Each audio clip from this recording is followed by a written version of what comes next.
जय जगन्नाथ बंधुगण मो देवदत्त साहू आरंभ करुच्ची मोर ए वीडियो मोटिवेशनल देव्रे। तो चलतु डेरी नक वीडियो टी आरंभ करवा। गोटे भल पिलाटे तार जीवन को लेकिन सब चिंता करुला। जी आसला ताको धोखा देकी चली जाऊला, तार फायदा उठाऊला आ सहित सब विश्वासघात करुले, किंतु से कथा बुझीपार नाला कि कौन पाई समस्त मत धोखा देकी चली जाऊँगी। ए समस्यार कारण खोजा से पिला जड़े महात्मा पाखक गला आउ पचारा, गुरुदेव कौन पाई मत जे कि भी धोखा देकी चली जाऊँगी। मो तो समस्त सहित भल व्यवहार करुँची, समस्त को तो मु साहाय्य करुँची, किंतु तापर भी मुझे जानीपार ना मत जे कहीं भी हूँ ना कहीं धोखा देकी चली जाऊँगी। ए सब कथा शुणिक महात्मा टी हसी दे कहले, पुओ ए तोर कौन से भूल नहीं, ये दुनिया तो सहीपरी एठी जे कहीं भी आसे तार फायदा उठाई चली जाते, किंतु तुम्हें चालाक मनीष नुहे। जदि तुम्हें चाहूँ कहीं तुमको धोखा न दिंतु तो तुमको चालाक हो रहा पड़ो। यही कथा शुणी से पिलाटी महात्मा को पचारे लगी, गुरुदेव मु चालाक किपर हेबी, मत तो क्या सह खराब करने आसबे नहीं। महात्मा पुणी टिके हसी दे कहले, पुओ चालाक हेबार अर्थ यह नुहे जे तुम्हें आउ क्या सह खराब कर। चालाक हेबार अर्थ यह जे तुम्हें तुम निज सह खराब होगा दियो नहीं। से पिला आग को महात्मा को पचारे लगी, गुरुदेव कौन मत आपण किसी एपरी शिक्षा देवे जहाद्वारा मु चालाक हो पारि आउ कहीं भी मोर फायदा उठाई पारे नहीं। गुरुजी कहले, आज मु तुमको 8टी महत्वपूर्ण कथा कहबी, ताकू तुम्हें ध्यान सह शुणव आउ निज जीवन में लगाइब, तो तुम जीवन में आउ कहीं भी तुमको धोखा दे पारे नहीं, आउ कहीं भी तुम सह खराब भी करें नहीं। सबुठ प्रथम आ महत्वपूर्ण कथा यह जे अधिक भल होगा चेष्टा न करवा। जो मनीष आशा ठू अधिक भल होता है सी पर पस्तई थाए, अधिक भल होगा द्वारा आमर क्षति होता है, आमको सबकि पड़ी थाए सहवाकू, कारण आमे भल, किंतु अनेक थर लोक आमको भूली जाती। जिते बड़े ताकर काम पड़ी थाए आम कथा ही सबुठ आगे मन पड़ी थाए। जो लोक भल होता है, जार हृदय सफा होता है, एभली लोकों ठार ये दुनिया बहुत फायदा उठाई थाए। जदि तुम्हें चाहूँ तुमर किए फायदा न उठाओ तो जीवन में गोटे नियम बनातु, जी जमीतिका ता सहित सेमितिका व्यवहार कर। लोक आपणकर कमजोरी आउ सीधा सीधा को देखिए, लोक आपण को दुर्बल भाव लगती आउ ए केवल आपण को ही असुविधा होता है। भल मनीष अन्यर केवल असुविधा न हो ए कथा को सी सब ध्यान रखि था, किंतु संसार तो एमती भावे ना, केवल ता निजर स्वार्थ को ही देखी था। एपाई भल हूँ बंधु, किंतु आखि को बंद कर भरोसा करूँ ना किए आपण को सह प्रकृति में भल रोचे आउ किए आपण को सह भल होबार नाटक करुच्ची, यह उपर बारंबार ध्यान दिंतु। द्वितीय कथा, लोक को ना कहवा शिखु। केते थर निज काम को छाड़ी अन्यर साहाय्य लगी पड़ती, आमे तांको ना कहवाई चाहते किंतु कही पारते नहीं। आमे डरी जाते सामना वाला आमको खराब न भावु, पुणी भावते कि सामना वाला मत कौन भाव, जदि मुझे मन करदेवी ताको खराब तो लगे ना, यह भावे कि आम हाँ कर दे था, किंतु पर पस्तई था। जीवन खुशी रहीबार अच्छे तो लोक को ना कहवा शिखु।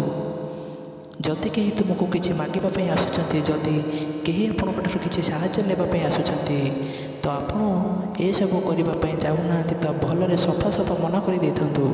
से आपणकर प्रकृत बंधुता आपण को ना कर टिके भी खराब लगे ना, से बुझीपार ताको अलग काम अच्छे से सी मत साहाय्य करने मना करुच्ची। तृतीय कथा, लोक को खुशी करने छाड़ी दिंतु। जदि आप भावुंट अन्यर खुशी करवा रखा तो भल कथा, किंतु बहुत सारा लोग निज खुशी को अन्य को खुशी देवाई चेष्टा करती। गोटे कथा भल भाव में बुझंतु कि आपण को खुशी को अणदेखा करके अन्य को खुशी दे पारे नहीं। तुम्हें केते भी अन्य को खुशी देवाई चेष्टा कर, अन्यर भल करने को चेष्टा कर, किंतु लोके तापर भी आपण को खराब ही करती। केवल किसी लोक एमती अच्छा बंधु जी आपणकर ही साथ दे था। यही कथा सब मन रखि अन्य को खुशी दिंतु, किंतु निज खुशी को मारिकी नुहे। जदि खुशी होगापी चाहूँगी तो आपण निज को ही निजे खुशी दिंतु, एभली आप निजे समस्त को खुशी दे पारे। ଚତୁର୍ଥ କଥା, ନିଜ ମନରେ ଭାବନାକୁ ଆୟତ୍ତରେ ରଖନ୍ତୁ। ଯେଉଁ ଲୋକ ନିଜ ମନର ଭାବନାକୁ ଆୟତ୍ତ କରି ରଖନ୍ତି ନାହିଁ, ସେହି ଲୋକଙ୍କୁ ବୋକା ବନେଇବା ପାଇଁ ବହୁତ ସହଜ ହୋଇଥାଏ। କେତେଥର ଲୋକ ଆପଣଙ୍କ ଭାବନା ସହ ଖେଳି ଆପଣଙ୍କୁ ବୋକା ବନେଇଥାନ୍ତି। କେତେଥର ଲୋକ ଆପଣଙ୍କ ସାମ୍ନାରେ ଦୁଃଖୀ ହେବାର ନାଟକ କରନ୍ତି, କିନ୍ତୁ ଆପଣ ପ୍ରକୃତ ସତ୍ୟକୁ ନ ଜାଣି ତାଙ୍କ ଉପରେ ଭରସା କରି ତାଙ୍କୁ ସାହାଯ୍ୟ କରିଥାନ୍ତି। ଭାବନାରେ ଆସି ମଣିଷ ଭୁଲ ନିଷ୍ପତ୍ତି ନେଇଥାଏ, କିନ୍ତୁ ସେହି ସମୟରେ ମଣିଷ ମୁଣ୍ଡରେ ନୁହେଁ ମନରୁ ଭାବିଥାଏ। ଯେଉଁ ଲୋକ ସରଳ ହୋଇଥାଏ ତା'ର ହୃଦୟ ବହୁତ ସଫା ହୋଇଥାଏ, ଆଉ କେତେଥର ଏହା ଫଳ ବହୁତ ଖରାପ ହୋଇଥାଏ, ଯେଉଁଥିରେ ଆମକୁ ଆଗକୁ ଗଲା ପରେ ବହୁତ କ୍ଷତି ବି ହୋଇଥାଏ। ଆଉ କାହାର ସାହାଯ୍ୟ କରିବା ପୂର୍ବରୁ 10 ଥର ସେ ମଣିଷ ବିଷୟରେ ଚିନ୍ତା କରନ୍ତୁ। ପଞ୍ଚମ ସବୁଠୁ ମହତ୍ତ୍ୱପୂର୍ଣ୍ଣ କଥା, ନିଜକୁ କେବେ ବି ବନ୍ଧୁ କମ୍ ବୋଲି ଭାବନ୍ତୁ ନାହିଁ। ସାଧାସିଧା ଲୋକ ସବୁବେଳେ ନିଜକୁ ଦୁର୍ବଳ ବୋଲି ଭାବନ୍ତି। ଏହି କାରଣରୁ ନିଜର ଆତ୍ମବିଶ୍ୱାସ ହରାଇ ବସିଥାନ୍ତି। ଯଦି ଆପଣଙ୍କର ଆତ୍ମବିଶ୍ୱାସ କମ୍ ରହିଲା ତ ଅନ୍ୟମାନେ ଆପଣଙ୍କୁ ଦୁର୍ବଳ ଭାବନ୍ତି। ଯଦି ନିଜକୁ କମ୍ ବୋଲି ଭାବୁଛ, ତେବେ ଏସବୁ ତୁରନ୍ତ ଭାବିବା ଛାଡ଼ି ଦିଅନ୍ତୁ। ଆଉ ଗୋଟିଏ କଥା ସବୁବେଳେ ଧ୍ୟାନ ଦିଅନ୍ତୁ, ଆପଣଙ୍କ ଭିତରେ କେତେ ଶକ୍ତି ଅଛି, କେତେ କ୍ଷମତା ଅଛି, ଆପଣ ସେତେବେଳେ ଜାଣିପାରିବେ ଯେତେବେଳେ ଆପଣ ନିଜକୁ ଚିହ୍ନିବେ ଆଉ ନିଜକୁ କେବେ କମ୍ ବୋଲି ଭାବିବେ ନାହିଁ। ଦୁନିଆରେ ଏମିତି କୌଣସି କାମ ନାହିଁ ଯାହାକୁ ଆପଣ କରିପାରିବେ ନାହିଁ। ଖାଲି ଆପଣଙ୍କୁ ଆପଣଙ୍କ ନିଜ ଉପରେ ବିଶ୍ୱାସ ରହିବା ଦରକାର। କେବେ ବି କାହାକୁ ବନ୍ଧୁ ସୁଯୋଗ ଦିଅନ୍ତୁ ନାହିଁ। ସିଏ ଆପଣଙ୍କ କମଜୋରି ବିଷୟରେ ଜାଣିପାରିବ, ଜାଣିବା ପରେ ସିଏ ଆପଣଙ୍କ ଫାଇଦା ହିଁ ଉଠାଇବ। ଏଥିପାଇଁ ଆପଣ ଆପଣଙ୍କ ଭିତରେ ଥିବା ଶକ୍ତିକୁ ଚିହ୍ନନ୍ତୁ କି ଆପଣ କ'ଣ କରିପାରିବେ, ଦୁନିଆକୁ ଦେଖାଇ ଦିଅନ୍ତୁ ଆପଣ କ'ଣ କରିପାରିବେ। ଷଷ୍ଠ କଥା, ତରବର ହୋଇ କୌଣସି ନିଷ୍ପତ୍ତି ନିଅନ୍ତୁ ନାହିଁ। ଗୋଟିଏ ବୁଦ୍ଧିମାନ ବ୍ୟକ୍ତି ତା ଜୀବନରେ କୌଣସି ନିଷ୍ପତ୍ତିକୁ ତରବର ହୋଇ ନିଏ ନାହିଁ। 10 ଥର ଭାବିଚିନ୍ତି ତା ଜୀବନ ନିଷ୍ପତ୍ତି ନେଇଥାଏ। କାରଣ ଏମିତି ଅନେକ ଥର ହୋଇଥାଏ ଯେଉଁ କାମ ଆମେ ତରବର ହୋଇ କରିଥାନ୍ତି ତା'ର ପରିଣାମ ବହୁତ ଖରାପ ହୋଇଥାଏ, ପରେ ଆମକୁ ପସ୍ତେଇବାକୁ ପଡ଼ିଥାଏ। ସପ୍ତମ କଥା, ସବୁବେଳେ ଅନ୍ୟମାନଙ୍କ ଭୁଲରୁ ଶିଖନ୍ତୁ। ଆପଣ ଏକଥା ନିଶ୍ଚୟ ଶୁଣିଥିବେ କି ମଣିଷକୁ ଅନ୍ୟର ଭୁଲରୁ ବହୁତ କିଛି ଶିଖିବାକୁ ମିଳିଥାଏ। ଆମ ଜୀବନ ଏତେ ବି ବଡ଼ ନୁହେଁ କି ଆମେ ଭୁଲ କରିବା ଆଉ ଆମ ଭୁଲରୁ ଆମେ କିଛି ଶିଖିପାରିବା। ଯଦି ଆପଣ ଅନ୍ୟର ଭୁଲରୁ ଶିଖନ୍ତି ତ ଆପଣ କାହିଁକି ଭୁଲ କରିକି ନିଜର କ୍ଷତି କରିବେ। ସବୁବେଳେ ଆପଣ ଆପଣଙ୍କ ଆଖି ଆଉ ଦିମାଗକୁ ଖୋଲା ରଖନ୍ତୁ ଆଉ ଆପଣଙ୍କ ଚିନ୍ତାଧାରାକୁ ସକାରାତ୍ମକ ରଖନ୍ତୁ। ଏକଥା ବହୁତ ଲୋକଙ୍କୁ ସମୟ ଚାଲିଯିବା ପରେ ଜଣାପଡ଼ିଥାଏ, କିନ୍ତୁ ସେତେବେଳେ ଏକଥା ଜାଣିବା ପରେ ଆଉ କରିବ ବା କ'ଣ। ବହୁତ ଜଲ୍ଦି ଏହାକୁ ବୁଝିବା ଦରକାର କି ଆମକୁ ଅନ୍ୟର ଭୁଲରୁ କିଛି ଶିଖିବାକୁ ପଡ଼ିବ। ଅଷ୍ଟମ କଥା, ଆପଣ ନିଜର ବନ୍ଧୁ କେବେ ଦୁର୍ବଳ ଭାବନ୍ତୁ ନାହିଁ, କାରଣ ଆପଣ ଯେମିତି ଭାବନ୍ତି ସେମିତି ହୋଇଥାନ୍ତି, ଏକଥା 100% ସତ। ଆମ ବିଚାର ହିଁ ଆମ ସଫଳତା, ଆଉ ସଫଳତା ହିଁ ଆମର ଦାୟିତ୍ୱ ଗ୍ରହଣ କରିବା ଦରକାର। ଯଦି ଆପଣ ନିଜକୁ ଦୁର୍ବଳ ଭାବିବେ, ଆପଣଙ୍କ ଆଖପାଖରେ ଥିବା ଲୋକ ଆପଣଙ୍କୁ ଆହୁରି ବେଶୀ ଦୁର୍ବଳ ଭାବିବେ। ଠିକ୍ ଅଛି ବନ୍ଧୁ, ଆପଣଙ୍କ ଭିତରୁ ଦୁର୍ବଳ ଅଛନ୍ତି, ବାହାରେ ଏକଥା କାହାକୁ ଜଣାନ୍ତୁ ନାହିଁ, କାରଣ ସଫଳତା ପାଇଁ ତାଳି ବଜାଇବା ବାଲା କମ୍ ଆଉ ଦୁର୍ବଳ ଲୋକଙ୍କ ପାଇଁ ରାଗ ଦେଖାଇବା ଅଧିକ ଲୋକ ଥାନ୍ତି। ସବୁଠୁ ମହତ୍ତ୍ୱପୂର୍ଣ୍ଣ କଥା ଏହା ଯେ ଆଉ କାହାର ମତ ନେଇକି ଆପଣ ନିଜ ମତକୁ ବଦଳାଇ ଦିଅନ୍ତୁ ନାହିଁ। ମାନି ନିଅନ୍ତୁ କି ଆପଣ କିଛି କାମ କରୁଛନ୍ତି ଆଉ ସେହି କାମରେ ଆପଣଙ୍କୁ ପୁରା ଦିନ ଅଛନ୍ତି, ନୂଆ ଅଛନ୍ତି ତ ଏହା ସ୍ୱାଭାବିକ କଥା। ଆପଣ ଯେଉଁ କ୍ଷେତ୍ରରେ କାମ କରୁଛନ୍ତି ଲୋକ ତ ମତ ନିଶ୍ଚୟ ଦେବେ, କିନ୍ତୁ ଦୁନିଆରେ ଏମିତି କିଛି କମ୍ ଲୋକ ଅଛନ୍ତି ଯିଏ ଆପଣଙ୍କୁ ଆଗକୁ ବଢ଼ୁଥିବାର ଦେଖି ଖୁସି ହେବେ। ଯିଏ ଆପଣଙ୍କୁ ଆଗକୁ ବଢ଼ୁଥିବାର ଦେଖି ଖୁସି ହୁଅନ୍ତି ନାହିଁ ତ ସିଏ ଆପଣଙ୍କୁ ଠିକ୍ ରାୟ କେମିତି ଦେବେ।